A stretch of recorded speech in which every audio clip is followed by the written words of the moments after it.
ଆଲୋଚନା କରୁ ନା ମୁଁ ବଡ଼ ଭାଇ ଆମ ସମସ୍ତଙ୍କୁ ହସଉଥିବା ବ୍ଲଡ଼ ପ୍ରେସର ଆଉ ହୃଦରୋଗ କମାଉଥିବା ଆମ ସାରା ଓଡ଼ିଶାରେ ପରିଚିତ ଆମ ଗୁଲୁ ଭାଇକି ମୁଁ ଅନୁରୋଧ କରିବି ଆମ ସେବକ ଭାଇମାନଙ୍କୁ ଟିକେ ଦୀପ କିଛି କହିବେ। ନାଇଁ ଭାଇ ମୁଁ ଆପଣଙ୍କୁ ଲକ୍ଷ୍ୟ କଲି ଆପଣଙ୍କ ଦବା ଠାରୁ ସେବା ମନୋବୃତ୍ତି ଆପଣଙ୍କ ରହୁଛି ଯାହା ହଉ ସେବା ମନୋବୃତ୍ତି କାରଣ ସମସ୍ତେ ଏଇ ଜିନିଷ କରୁନାହାନ୍ତି ବୁଝିପାରିଲେ ତେଣୁ ଆମେ ଯାହା କରୁଛେ ତାର ଗୋଟେ ଲୋକ ସବୁବେଳେ ଦେଖୁଛି ଯେଉଁ ସିସିଟିଭିଟି ଆମକୁ ଦେଖୁଛି ସେ ସିସିଟିଭି କେବେ ଅଫ୍ ନାହିଁ ଆମେ ଖରାପ କରୁଛେ ଭଲ କରୁଛେ ଜଣେ ଲୋକ ଦେଖୁଛି ବୁଝିପାରିଲେ ତେଣୁ ଏଇ ଯେଉଁ ସେବା ଜିନିଷଟା ବଢ଼ିଆ ଜିନିଷ କରୁଛନ୍ତି ଆପଣଙ୍କ ଦ୍ୱାରା ବି ଆଗାମୀ କିଛି ଲୋକ ଇନ୍ସପାୟାର ହେବେ ଆଉ ମୁଁ ଯଦି ମୋତେ ବି ସୁଯୋଗ ଦେବେ ଆପଣ ମୁଁ ବି ଆପଣଙ୍କ ସଂଗଠନ ସହିତ ଯୋଡ଼ି ହେବା ପାଇଁ ଚାହୁଁଛି ମୁଁ ଗୋଟେ ସଂଗଠନ ସହିତ ଯୋଡ଼ି ହେଇଛି ସ୍ୱପ୍ନା ଫାଉଣ୍ଡେସନ୍ ଆପଣଙ୍କ ସହିତ ଯୋଡ଼ି ହେବା ପାଇଁ ଚାହୁଁଛି ଯଦି ଆପଣ ଅନୁମତି ଦେବେ ଆଉ ଏ ସେବାଟି ଏମିତି ନିଃସ୍ୱାର୍ଥପର ଭାବେ ସେବାଟି ଚାଲି ରହୁ କାରଣ ଆମେ କିଏ କେତେବେଳେ ଚାଲିଯିବା ଦୁନିଆରେ କହିହେବନି କାରଣ ମୁଁ ଏବେ ଚାଲିଯିବି କାରଣ ମୋର କାମ ଅଛି ସିଆଡ଼େ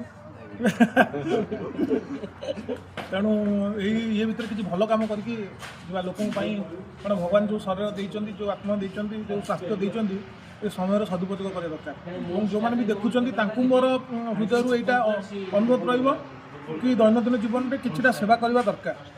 ଏତିକି କହିବି ବିଶେଷ କିଛି କହିବିନି ଭାରତ ମାତା କି କେହି ଜୟ କରିନି କେବଳ ମୁଁ ଜୟ କରିବି ଜୟ ଭାଇ ଯେଉଁ କହିଲେ ଆମ ସଂଗଠନରେ ଭାଇ ରହିଲେ ଆମ ଗର୍ବ ଆଉ ଗୌରବ ଆଜ୍ଞା ଆଉ ତାଠୁ ବଡ଼ କଥା କିଛି ନାହିଁ ବଡ଼ ଭାଇ ଆମର ବର୍ତ୍ତମାନ ୟୁଥ୍ ଆଇକନ୍ ଆମେ ସମସ୍ତେ ମାନେ ଯାଉଛି